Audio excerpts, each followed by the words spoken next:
Today we are going to make a cotton crochet washcloth. This is the yarn we'll be using today, and it is the color of rose, and it's a number 4 medium. This is our crochet hook. We'll be using an eye hook of 5.5 millimeter. We're going to start out by taking our yarn and wrapping it around our fingers. I'm going to place it on our hook, so just place it through the loop and then pull up to make sort of a little loop on its own. And then we're going to take our crochet hook and stick it in the middle of that loop and just gently tighten down. Then we're going to yarn over and pull through, yarn over and pull through again.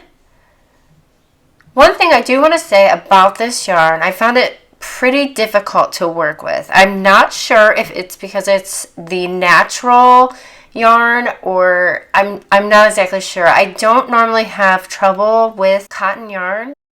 So our foundation chain is going to be 20 stitches, and once we're done with the 20 stitches, we're going to stitch one extra, so it'll be 21, and then we're going to start on our next row.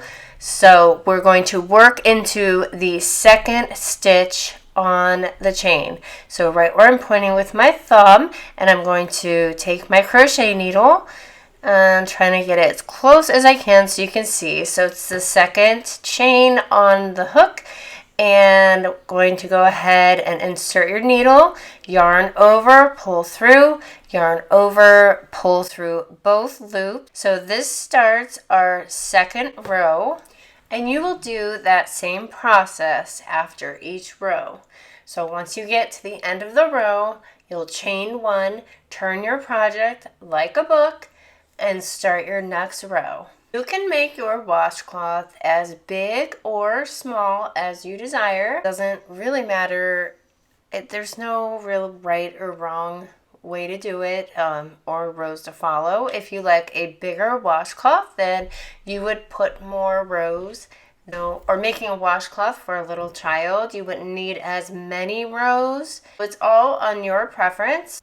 So we'll be working the same pattern. I'm going to insert our hook, yarn over again, and pull through both loops. So again, this is the single crochet. Don't forget to let me know in the comments if you've ever used this yarn before. I'm so curious. So we're just working along, and every stitch is going to be the single crochet. And at the end of every row, you're going to chain one and turn the project like a book. And like I said, you can make this as many rows as you choose.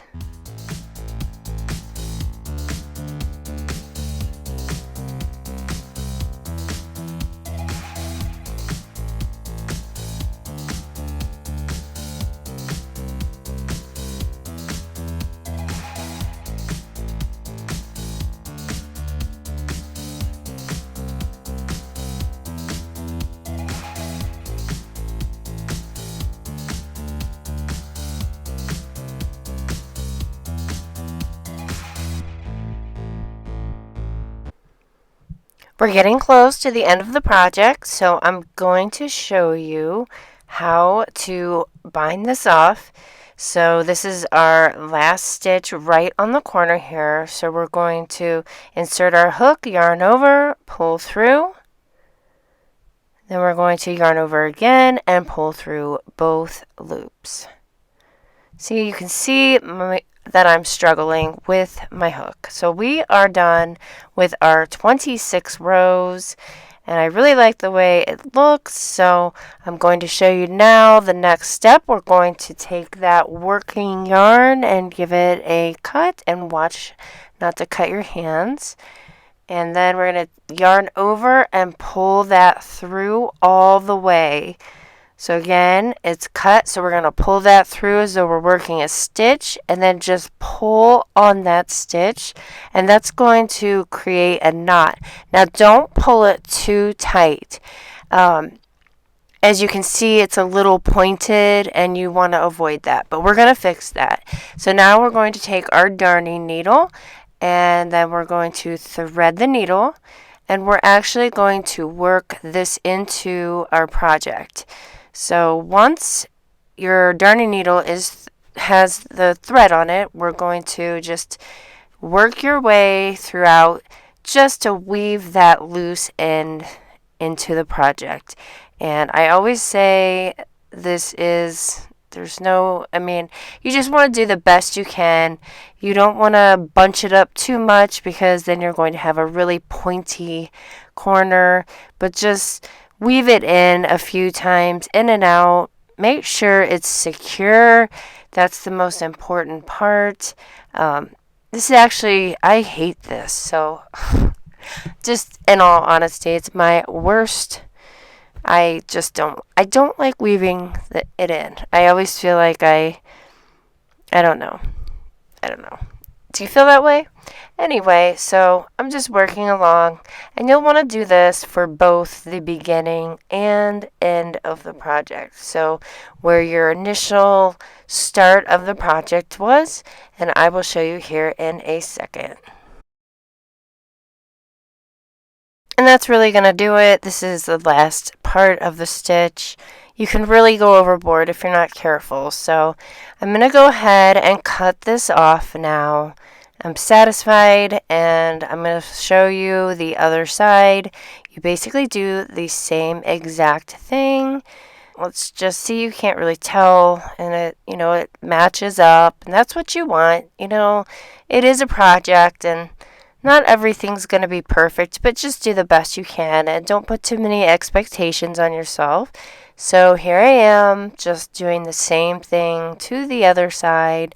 Just work it in as best you can, hide it, and then give it a cut. This will make a great present, especially being handmade, and people will love it with soap. It's just cute. I hope you like it.